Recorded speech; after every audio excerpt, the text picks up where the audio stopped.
L'hôtel Kabinda Lodge a servi de cadre de célébration du mois de la femme par la société civile de la RDC ce 15 mars 2026. Tout a commencé par l'hymne national. Cette soirée riche en couleurs avait pour but de démontrer les valeurs de la femme lomamienne. Madame Bijou Chisson Chisso, coordonnatrice provinciale de la société civile de la RDC, a encouragé la femme lomamienne à revendiquer ses droits. Les droits n'est droit que lorsqu'on sait les revendiquer. Donc on peut vous faire du n'importe quoi, mais si vous ne revendiquez pas, vous ne savez pas dénoncer. C'est-à-dire, là nous dirons que jusque-là, la femme n'a pas encore compris qu'elle a droit à la justice. En plus, je vais vous parler de ce que c'est la société civile, parce que je suis actrice. Pour sa part, Madame Chantal, l'une des conférencières, a exhorté toutes les femmes à être indépendantes. L'indépendance de la femme, c'est-à-dire la femme quitte de la dépendance à l'indépendance. Elle peut tout faire. La femme peut travailler comme l'homme.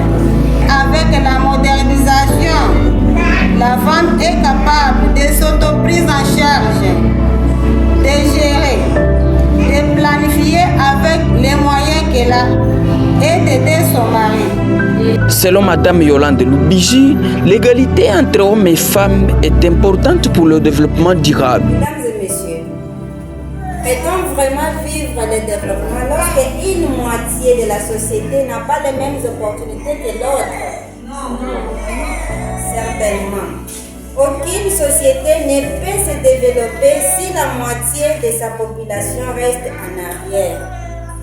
Parler du développement d'une société sans parler de la femme serait ignorer une partie essentielle de l'humanité.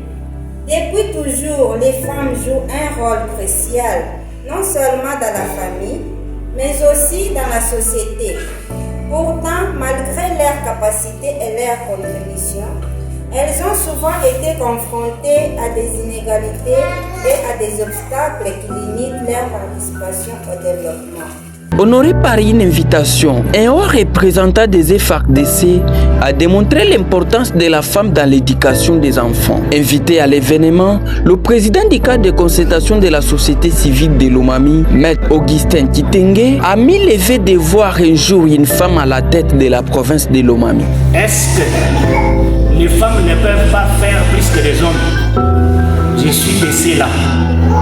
Puisque pour la première fois, nous avons une première ministre dans cette République qui a eu à se démarquer plus que même d'autres hommes qui sont passés à la primature.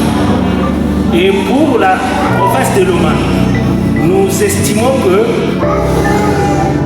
pour les élections, s'il y en aura, qui vont intervenir après la fin du mandat du gouvernement provincial en place, nous encourageons de tout notre vœu nos mamans à postuler comme candidate gouverneur, puisqu'on n'a jamais eu, à moins Madame Zeba, elle avait même été nommée comme commissaire spécial. Mais nous voudrions que, à la longue, une femme postule comme gouverneur et que les hommes soient derrière elle et que même son fils soit aussi un homme. Au moins, on va inverser la tendance dans cette province, puisque beaucoup d'hommes ont montré leurs limites. La femme mérite la palme d'or, a dit le président de la société civile populaire de Lomami, Panso Mensome Kitenge. Est-ce qu'il y a quelqu'un qui peut dire qu'il est venu au monde sans la femme? Non. Donc la femme mérite la palme d'or. Organisée par la société civile de la RDC patronnée par Madame Bijou Chisson Chisso, la manifestation s'est clôturée dans la satisfaction de tout le monde. Dans cette conférence, je remercie également mes collègues de la société civile, Papa Pansom, Maître Sommet. Je remercie les directeurs, le DP de la RTNC. Je remercie également Cordo Emmanuel, les cordeaux du Corée encore. Je remercie également mes fils de FARDC. Nous sommes très reconnaissants de ce que vous êtes en train de faire à ce moment. Nous vous encourageons et nous vous demandons d'être assidus comme nous le voyons. Persévérer parce qu'avec vous, ensemble avec les chefs de l'État, aujourd'hui ici nous tendons vers la paix dans notre pays. Nous vous remercions de votre accompagnement.